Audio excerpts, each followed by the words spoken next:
Knowing that we are going to do this today, I said to myself, okay, this is going to be. From their beginnings as a blues band to their current status as one of the most successful bands in the history of rock and roll. Mick Fleetwood has spent decades defining rock and roll with Fleetwood Mac. Something unanticipated took place, however, as he embarked on his final tour and began traveling. In this case, it wasn't just another collection of timeless hits. In reality, there was a more profound explanation for it. One that was kept a secret for a considerable amount of time. What compelled him to perform on that stage for the very final time? The response is even more unexpected than you could ever think. Mick Fleetwood was born on June 24th, 1947 in the county of Cornwall, in the little town of Redruth, which is famous for its tin mines. Due to the fact that his father was employed by the Royal Air Force, the family relocated to Egypt when he was only around 6 months old. Mick was forever changed by the experience of living in close proximity to the pyramids and listening to the energetic beats of Egyptian music, even though he was unaware of this fact at the time. At the age of 13, his life underwent a transformation. He spent the most of his time tapping out rhythms on anything he could find that he could find, and he was not interested in school. His parents, upon seeing this, decided to purchase him his very first drum kit. Mick's life revolved around it, despite the fact that it was low in cost. His father, who had a secret passion for jazz, was the one who taught him his first lessons and showed him the fundamental rhythms that he would later apply in some of Mick Fleetwood's most popular songs. On the other hand, Mick's schoolwork did not become any less difficult. In the year that he turned 15, he had reached his limit. On a certain day, after a difficult morning, he left school, knelt down under a tree, and made a solemn vow to himself that he would pursue his passion for music regardless of the circumstances. In a manner that was uncommon during that era, his parents provided him with support. They gave him permission to leave school and relocate to London, where he would be living with his sister. Although it was a courageous decision, Mick was able to devote his attention to the things that he cherished the most. The beginning of Mick's training in music took place in London. At night, he frequented nightclubs, taking in the sounds of the blues scene that the city has to offer. When Mick met Peter Bardens, a piano player who lived just a few houses away, things began to change for the better. After hearing Mick rehearsing one day, Peter went to his house and knocked on his door. He inquired of Mick an interest in becoming a member of his band, the Cheneys. The break that Mick had been looking forward to finally arrived. A prominent blues club in London was the location of their very first performance, which took place just a few weeks later. The Cheneys had already been performing in bars all around London by the time 1963 came to a close. They even had the opportunity to perform as the opening act for the Rolling Stones on one occasion. Mick was awestruck by their drummer, Charlie Watts, and he went to great lengths to observe his performance throughout the entire night. Mick's drumming style was influenced by that incident, and it would continue to be so for many years to come. The Cheneys served as the opening act for another major band, the Yardbirds, in 1964. The Yardbirds featured a teenage Eric Clapton on the guitar. After Clapton got aware of Mick's drumming, the two individuals became friends that same evening. John McVie, a bassist who had previously performed with John Mayall's Blues Breakers, was introduced to Mick. The fact that Mick and John would go on to form one of the most famous bands in the history of rock and roll is something that they were unaware of at the time. After some time had passed, Mick made the decision to leave the Cheneys and become a member of a new band called the Bow Street Runners. The fact that they had just won a major music competition on television brought them a recording contract as well as a great deal of publicity. Mick was hopeful that this would be his fortunate break. One of the band's singles was recorded, but it was not successful, and disagreements among the members of the group led to Mick's departure after only a few months of being a part of the group. The following significant event in Mick's life occurred in 1965, when he met John Mayall at a club in London. A well-known blues band that featured Eric Clapton as its guitarist was led by Mayall, who was also the band's leader. Mick made his introductions to the band during a break at one of their performances, and he even had the opportunity to perform a few songs with the band. A couple of years later, Mayall extended an invitation to Mick to become an official member of his band since he loved what he heard. The experience of playing with Mayall was like to attending a lesson on the blues. Despite the fact that Mick spent a significant amount of time listening to ancient records of renowned blues artists, his bad habits continued to grow while his talent did. As Mick began to consume large amounts of alcohol, it started to have an impact on his playing.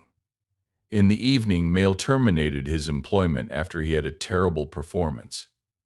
Even while it was a challenging time, it ended up being a blessing in disguise. Soon after that, guitarist Peter Green made his departure from Mayall's band as well. On that particular evening, Mick and Peter made the decision to establish a band, but Peter wanted John McVie, who had been a member of the Blues Breakers band in the past, to join them as the bassist. Even though John was adamant about not quitting his secure position with Mayall, Peter devised a cunning plan to get him to do so. In the hopes that John would be persuaded to join the band, he gave it the name Fleetwood Mac, which was a combination of Mick's surname and a portion of John's name. At first it was unsuccessful, so they began with a bassist who was only there temporarily, Bob Brunning, who had previously stated that he would step down in the event that John altered his mind. To our good fortune, Peter's strategy was successful, and a few months later John joined the band, bringing the original lineup to its full complement. When Fleetwood Mac first began, they were a blues band that was greatly influenced by Chicago blues sound. There was a raw and soulful quality to their music, with Peter's guitar talents and voice serving as the driving force.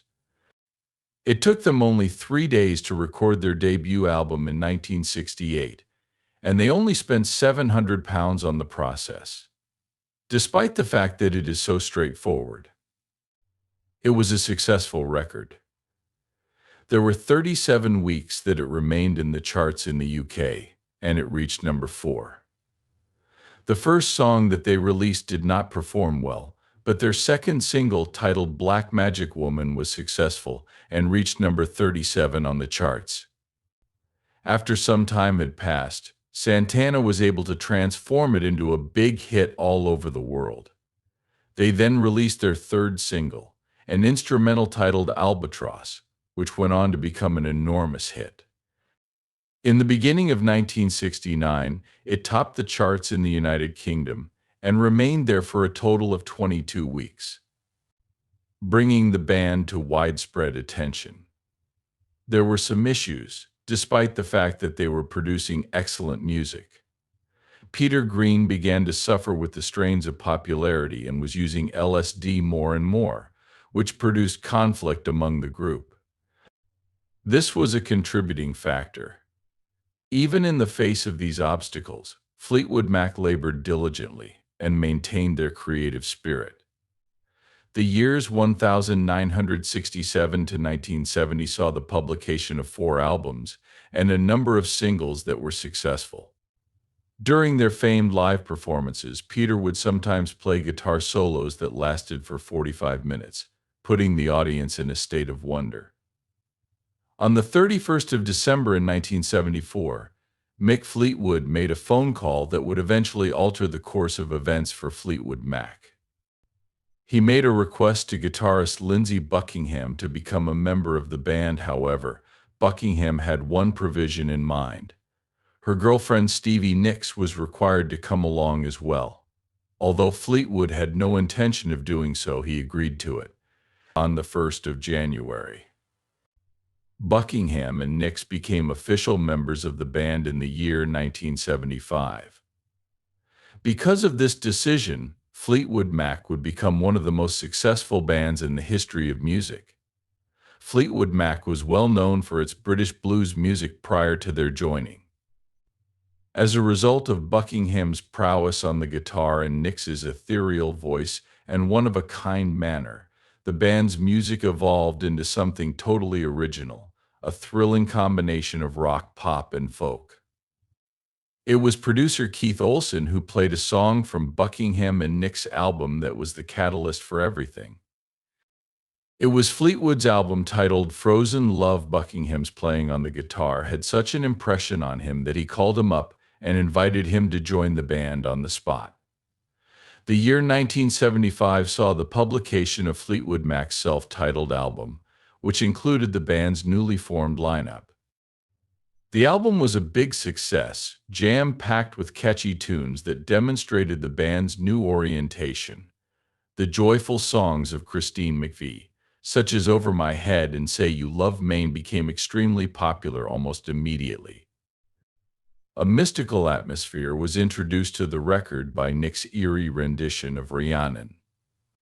When compared to their prior albums, which rarely made an impression in the United States, this record sold more than 7 million copies, which is a significant leap. Then, in 1977, rumors appeared, and everything detonated into flames. Over 45 million copies of the album were sold all over the world, making it one of the biggest-selling albums of all time. All of its songs, including Go Your Own Way, Dreams Don't Stop, and You Make Loving Fun, were huge hits. As a result of the fact that each song was personal. During the time that they were working on the record, the members of the band were going through breakups, conflicts, and turmoil. It seemed as if all of that suffering was transformed into great music. A chaotic situation prevailed among the members of the band. After nearly 10 years of being together, Buckingham and Nicks decided to end their relationship. In spite of the fact that they were continuously fighting in the studio, songs such as Go Your Own Way and Dreams were inspired by their sadness. In addition, Christine and John McVie were going their separate ways. While Christine was having an affair, she wrote the song You Make Loving Fun about it. However, in order to prevent further problems, she lied to John and said that the song was about her dog. While everything was going on, Mick Fleetwood was dealing with his own issues, one of which was a covert affair he was having with Nicks. The personal lives of the band members were a complete mess, but the music that they created together was truly magical. Moving forward in time, Fleetwood Mac made a significant choice in 2018 that left everyone in a state of astonishment.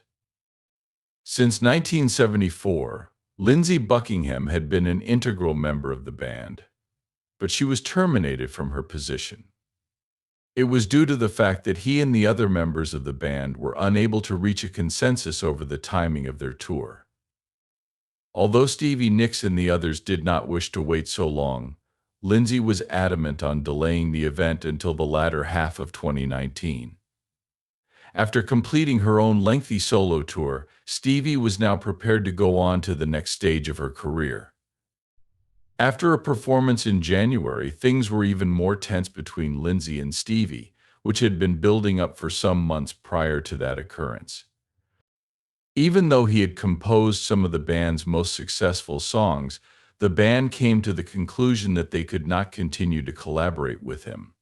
Although it was a challenging decision, Fleetwood Mac had been through transitions in the past. Their lineup has been altered 13 times up to this point. An unanticipated change was made by the band in order to replace Lindsey. Not just one, but two people were brought on board by them.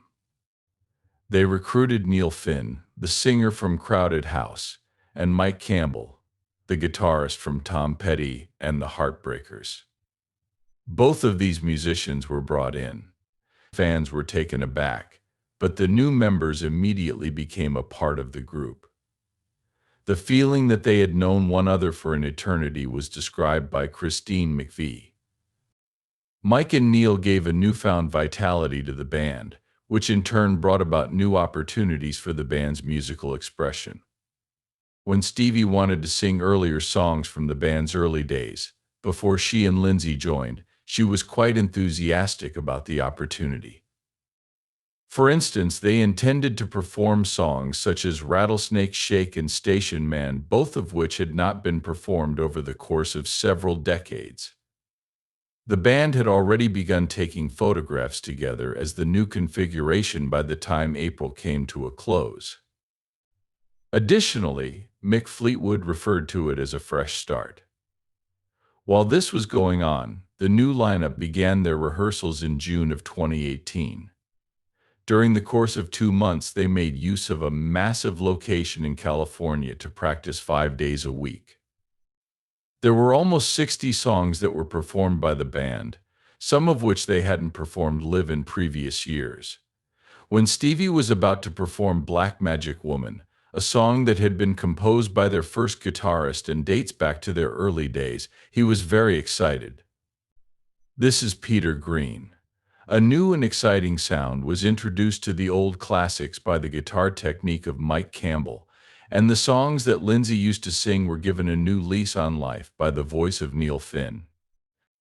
By the month of August, they had narrowed the selection down to approximately 24 songs, which included both well-known tunes and obscure tracks. The band began full production rehearsals at the Honda Center in Anaheim in September.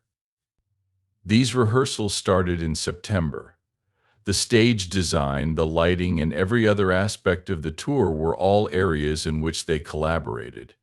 There was a walkway built inside the new stage, which allowed the musicians to move closer to the audience.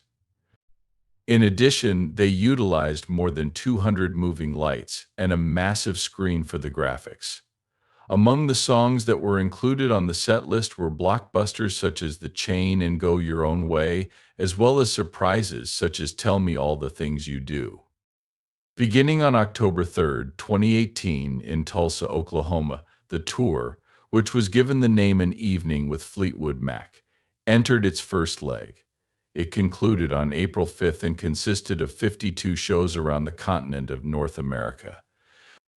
The year 2019 in Philadelphia. Even though there were some adjustments, fans were nonetheless excited to see Fleetwood Mac, as seen by the fact that tickets were sold out so rapidly. It is clear that Mick Fleetwood continues to be a significant player in the music industry because of his international tours. The magic of Fleetwood Mac was brought to fans all around the world on his most recent tour, which traveled to 8 different countries. The music of Mick had an impact on people all across the world, from the United States to Europe, and even in locations like Dubai and Monte Carlo, respectively. In addition, he is a supporter of tribute bands such as Rumors of Fleetwood Mac, which perform in venues that are filled throughout the United Kingdom and abroad. Fans are able to have a connection to the shows regardless of where they take place. It is evidence that Mick Fleetwood music is accessible to all people, regardless of who they are or where they come from for that matter. Also, these tours are not on the small side. In the course of a single tour, Mick was a performer at more than 80 concerts. Each one was meticulously arranged in order to provide fans with the ideal combination of Mick Fleetwood's well-known songs and lesser-known gems. Songs such as The Chain and Dreams never fail to enthrall the audience, but Mick never loses sight of the fact that the band hails from the blues. In order to pay tribute to the early days of the band and to Peter Green, the band's original leader, he incorporates songs such as Albatross. These performances are not only concerts. The opportunity to relive decades of music history is provided by them. Those who attend the event leave with the impression that they were a part of something genuinely remarkable. All the while, Mick's personal life has been full of highs and lows, particularly in terms of his relationships with his family and his romantic partners. His marriage to Jenny Boyd, who was only 22 years old at the time, took place in the year 1970. Pattie Boyd, who was married to George Harrison of the Beatles, had a younger sister named Jenny. Jenny was older than Pattie Boyd. During their wedding, which took place in a modest ceremony in London, Mick was only 23 years old. The beginning of a joyful existence together appeared to be the beginning of a happy life, but things rapidly grew problematic. Mick's music career was rapidly flourishing, and he was already very busy. And he was surprised to find that juggling that with his family life was a lot more difficult than he had anticipated. Mick's life was completely turned upside down in the year 1973. He learned that Jenny was having an affair with Bob Weston, who was not only a guitarist in Fleetwood Mac, but also one of Mick's best friends. He then discovered that Jenny was having an affair with Bob Weston.